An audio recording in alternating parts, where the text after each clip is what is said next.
आदाब नाज़रीन, मैं ज़ीशान रज़वी रोशनी टीवी की खुसूसी पेशकश में आपका खैर मकदम करता हूँ। जहाँ 12 मई से लॉकडाउन का आगाज़ किया गया है, वहीं पर हम कह सकते हैं कि 31 मई से अनलॉकडाउन का प्रोसेस शुरू किया गया है।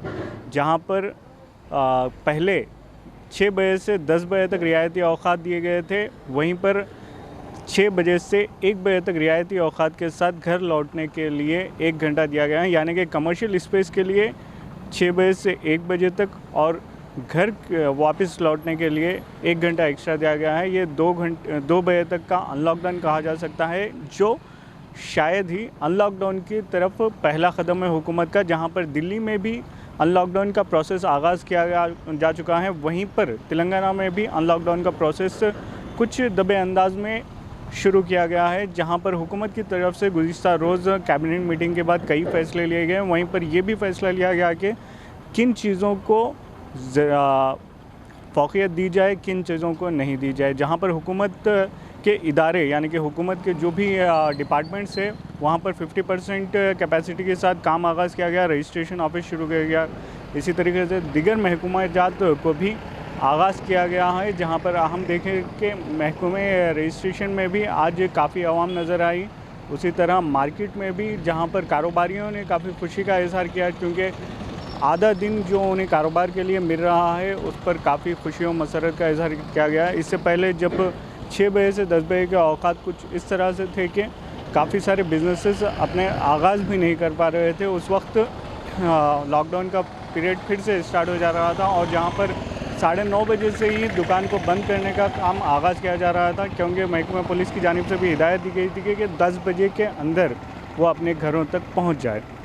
इस तरह से अनलॉकडाउन का आगाज़ हुआ है, जहां पर कई शराइत भी हुकूमत ने तहरीरी तौर पर दे दिए गए हैं। लेकिन अभी भी कई ऐसे शोबेजात है जहां पर पूरी तरीके से थोड़ी तरीके से भी आगाज़ नहीं किया गया। जिस तरह थिएटर से, मॉल से और आपके जिम से, स्विमिंग पूल से, इनको अभी भी बंद रखा गया है और हुकूमत की जानिब से अभी भी पासेस जारी किए जा रहे हैं। जो अफराद इंटर डिस्ट्रिक्ट ट्रैवल करना चाहते हों या फिर किसी ज़रूरी काम से दीगर मुकामात पर जाना चाहते हों, उस मुकामात के लिए पासेस दिए गए हैं। इसी तरह शादी पे और शादी में 40 अफराद की लिमिट और तदफीन व इंतकाल के मरहले में 20 अफराद के साथ आखिरी रस्मात अंजाम देने के लिए जो पुरानी कंडीशन थी, उसी पर तरह इस अनलॉकडाउन में भी जारी है। इबादत गाहों पर जो पाबंदी जिस तरह से गाइडलाइंस दी गई थी, वो इस पर भी जारी है। निज़ामाबाद के माहौल में काफ़ी आवाम का ट्रैफिक कम नज़र आ रहा है, जहां पर महकमा पुलिस की जानिब से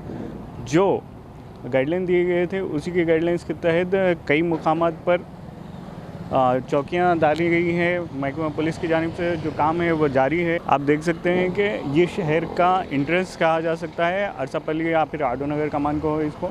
यहाँ पर महकमा पुलिस की जानिब से चौकी का क़याम अमल में लाते हुए जिस तरह से अनलॉकडाउन में गाइडलाइंस जारी किए गए, उसी के तहत चौकियों का क़याम किया गया है और आने जाने वाले तमाम गाड़ियों की जांच की जा रही है। आप उधर से देख सकते हैं कि महकमा पुलिस यहाँ पर अपने छावनी में तब्दील करते हुए रास्ते पर आने जाने वाले हर एक शख्स से उनके गुजरने का वजह तलब कर रही है और जो बिला वजह निकल रहे हैं उन पर जुर्माने भी आयद किए जा रहे हैं। यहाँ पर 1 नहीं 2 नहीं बल्कि कई पुलिस ऑफिसर्स यहाँ पर जमा हैं, जो मुसलसल इस इलाके का सर्वे कर रहे हैं या फिर यहाँ पर आने जाने वाली गश्त की वजह तलब करते हुए उन पर बाज़ अफराद पर जुर्माने भी आयद किए जा रहे हैं। ये शहर का बाबुल दाखिला भी कहा जा सकता है। यहाँ से शहर के गुंजान आबादी का आगाज़ होता है,